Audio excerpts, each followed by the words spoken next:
Hello friends, आप लोग देख रहे हैं एसएससी की तरफ से एक नया रिक्रूटमेंट आई है।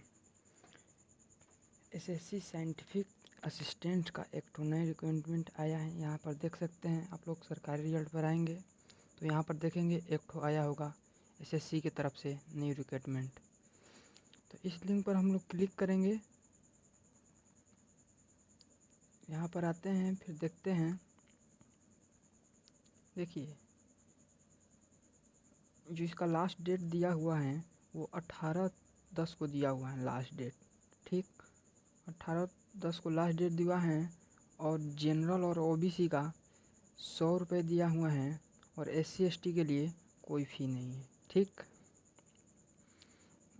और इसमें देख रहे हैं मिनिमम एज NA दिया हुआ है। मिनिमम कितना भी हो सकता है, 18 वर्ष से बस अधिक रहना चाहिए।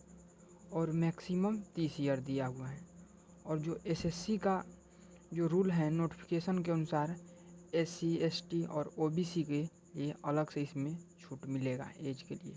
ठीक, और उसमें जो टोटल पोस्ट हैं वो 990 हैं। ठीक, और इसमें जो बैचलर डिग्री साइंस से किया है वही फॉर्म को भर सकता है।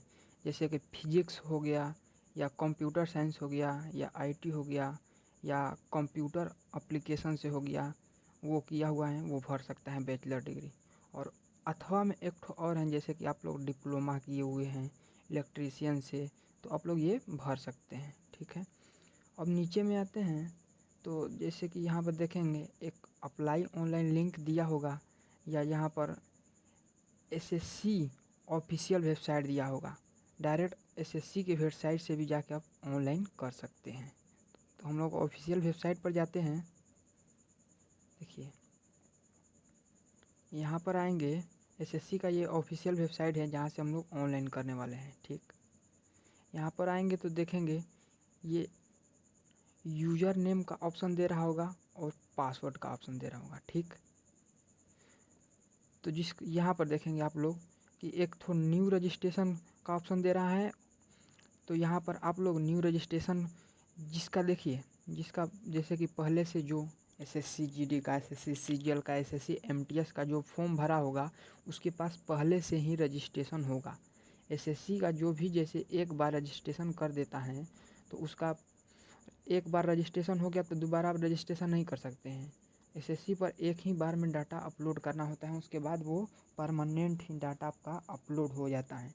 तो जो एक बार अपलोड कर दिया होगा उसका रजिस्ट्रेशन होगा, वो फिर अपना रजिस्ट्रेशन नंबर यहाँ से अपना रजिस्ट्रेशन नंबर और पासवर्ड डालकर और यहाँ से कैप्चा फिल कर लॉगिन कर सकता है। जिसके पास नहीं है वो यहाँ से अपना न्यू रजिस्ट्रेशन क्रिएट कर लेगा। यहाँ पर रजिस्टर कर हम आशा करते हैं कि सबके पास रजिस्ट्रेशन तो होगा ही। तो आगे बढ़ते हैं, यहाँ से देखेंगे आप लोग लॉगिन होने के बाद में नीचे में आएंगे, हल्का स्क्रॉल कर नीचे में आएंगे तो यहाँ पर देखेंगे आप लोग साइंटिफिक असिस्टेंट का वैकेंसी दिखाई देगा यहाँ पर। ठीक, और कुछ इम्पोर्टेंट डेट भी यहाँ पर दिखाई देगा, जैसे कि डेट दिखा रहे हैं। यहाँ पर देखेंगे एप्लीकेशन स्टार्ट होने का डेट दिया हुआ है, फिर एप्लीकेशन एंड का डेट दिया है 18/10 को दिया हुआ है एंड होने का। तो यहाँ पर फिर नीचे में हल्का आएंगे तो देखेंगे यहाँ पर एक अप्लाई ऑनलाइन का लिंक दिया होगा। ठीक, तो इस लिंक पर क्लिक करते हैं। लिंक पर क्लिक करने के बाद में देखेंगे ये आपका सब डाटा आ जाएगा नीचे में। तो फिर सीधे हम लोग आते हैं 15 नंबर पर। ठीक, यहाँ पर 15 नंबर पर देखेंगे सेंटर चॉइस करने का ऑप्शन देगा, फर्स्ट सेकंड थर्ड। आप लोग अधिकतम 3 सेंटर चॉइस कर सकते हैं। तो इसमें अपना चॉइस कर लेंगे अपने अनुसार, आपको जैसे कि एग्ज़ाम देने कहाँ जाना है। ठीक, अपने अनुसार इसको चॉइस कर लेंगे। चॉइस करने के बाद में अपना नेक्स्ट आगे बढ़ते हैं हम लोग। अब देखिए यहाँ पर पूछ रहे हैं कि आप एक्स सर्विसमैन हैं। अगर एक्स सर्विसमैन है तो यस करेंगे, नहीं है तो नो कर देंगे। और यहाँ पर देखिए पहले से ही ये डाटा फिल दिखा रहा हुआ है, इसको स्क्रॉल कर देंगे, इसको छोड़ देंगे। ठीक, अब देखिए यहाँ पर पूछ रहे हैं क्या आपको एज रिलैक्सेशन चाहिए, जैसे कि आप लोग मान लीजिए SC ST और OBC से आते हैं और आपका जैसे कि एज ख़त्म हो गया है, ठीक, 30 से ऊपर हो रहा है, तो आप लोग एज रिलैक्सेशन ले सकते हैं। अगर नहीं चाहिए तो आप लोग नो या और इसमें को जवाब दे देंगे अपने अनुसार, ठीक। अब देखेंगे यहाँ पर पूछ रहा है 10th प्लस 2 में साइंस से फिजिक्स और मैथमेटिक्स हैं, मैथमेटिक्स कोर्स सब्जेक्ट हैं, अगर हैं तो यस करेंगे, अन्यथा नहीं है तो नो कर देंगे। और इसमें देखिए जिसका फिजिक्स से होगा साइंस 12th क्लास में, वही एप्लीकेशन को भर सकता है, ठीक है, वही भर सकता है, अन्यथा आप लोग भर नहीं पाएंगे। जिसका होगा वहीं भर पाएंगे, ठीक है। तो इसको यस कर देते हैं, ठीक। और फिर नीचे में आएंगे, देखेंगे यहाँ पर दे रहा होगा अगर आपका जो भी जैसे कि ग्रेजुएशन किए हुए हैं, डिप्लोमा किए हुए हैं, कोई भी डिग्री किए हुए हैं, उसमें 60% आपका मार्क्स हैं कि नहीं एग्जामिनेशन। जैसे कि नोटिफिकेशन में दिया हुआ है, आपको नोटिफिकेशन इसका पढ़ेंगे तो उसमें नोटिफिकेशन में दिया हुआ है कि जिसका 60% से अधिक हैं मार्क्स वही भर सकता है। तो यहाँ पर जैसे कि अगर मान लीजिए आप लोग नो करते हैं, यहाँ पर आप लोग नो करते हैं, जैसे नो करेंगे तो यहाँ पर एक ऑप्शन दे रहा है, जैसे देखिए कि अगर आप लोग 60% नहीं है नोटिफिकेशन में, देखिए जैसे दिखा रहा है you are not eligible for, आप लोग एलिजिबल नहीं है इसको, तो हम लोग इसको हम एस कर देते हैं, ठीक। तो यहाँ पर आएंगे तो देखेंगे 20 नंबर पर दे रहा है हाईएस्ट क्वालिफ़िकेशन, ठीक, मतलब आप हाईएस्ट कहाँ तक आपका क्वालिफ़िकेशन है। जैसे कि देख लीजिए यहाँ पर दिया होगा, जैसे MSc किए हुए हैं कि LLM किए हुए हैं कि MED किए हुए हैं कि MCOM किए हुए हैं, तो आप अपने अनुसार डिप्लोमा बी फार्मा जो भी किए हुए हैं अपने अनुसार, BBA जो भी किए हुए हैं आप अपने अनुसार इसको फिल कर देंगे, ठीक। आप अपने अनुसार इसको फिल कर दीजिएगा। तो हम लोग इसको फिल कर देते हैं। फिर देखिए नीचे में आएंगे तो 21 नंबर में दिया हुआ है, जैसे कि subject of part 2 computer based examination CBT, जो सब्जेक्ट पार्ट 2 का एग्ज़ाम होगा, उस एक होगा प्री होगा और एक मेंस होगा। तो जैसे कि इसमें जो मेंस होगा वही इसमें मेन रहने वाला है, ठीक। तो आप मेन जो एग्ज़ाम देना होता है वो मेन एग्ज़ाम किस चीज़ का देना चाहते हैं, फिजिक्स का, कंप्यूटर साइंस का या इलेक्ट्रॉनिक्स का, आप किसका देना चाहते हैं तो अपने अनुसार इसमें चूज कर लेंगे, ठीक। अपने अनुसार इसको देख लेंगे और फिर कह रहे हैं वेरीफाई करने के लिए बोल रहे हैं। अब वेरीफाई करने के लिए इसको फिर से अपना जो भी लिए हैं उसको चूज कर लेंगे, ठीक। डिटेल ऑफ क्वालिफिकेशन एजुकेशन, देखिए इसमें दे रहा है 22 नंबर में, तो इसको भी अपने अनुसार फिल कर देंगे।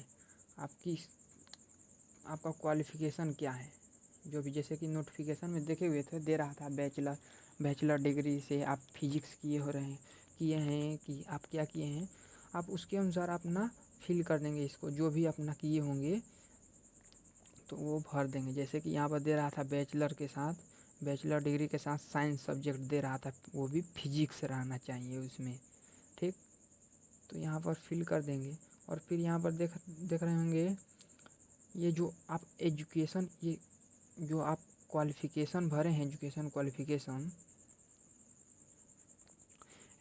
क्वालिफ़िकेशन का आपका स्टेटस का है। जैसे कि देखिए यहाँ पर आप पास हैं कि अपेयरिंग हैं, पास हैं, अगर अपेयरिंग होंगे तो जो भी डेट दिया होगा उसके बाद, जैसे कि जो भी इसका लास्ट डेट है उससे पहले आपको पास आउट हो जाना है अपेयरिंग वाले को, तो आप अपने अनुसार इसको फिल कर देंगे। और आपका पासिंग ईयर क्या है, ठीक, आप पासिंग ईयर इसमें भर देंगे।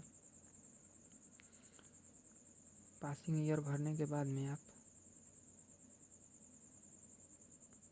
फिर स्टेट और बोर्ड, आप किस बोर्ड से, बिहार से, यूपी से, चंडीगढ़ से, आप कहाँ से दिए हैं, ठीक, ये डाल देंगे।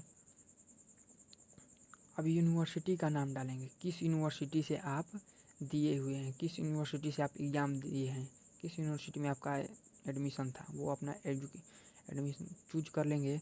और फिर देखिए यहाँ पर दे रहा है रोल नंबर डाल देंगे, यहाँ पर परसेंटेज डाल देंगे, इसका परसेंटेज डाल देंगे, जिसका सीजीपीए है आप सीजीपीए डाल देंगे। ठीक, रोल नंबर परसेंटेज डालकर फिर आगे नेक्स्ट करते हैं। ठीक, देखिए यहाँ पर आपका ऑलरेडी से डाटा आएगा।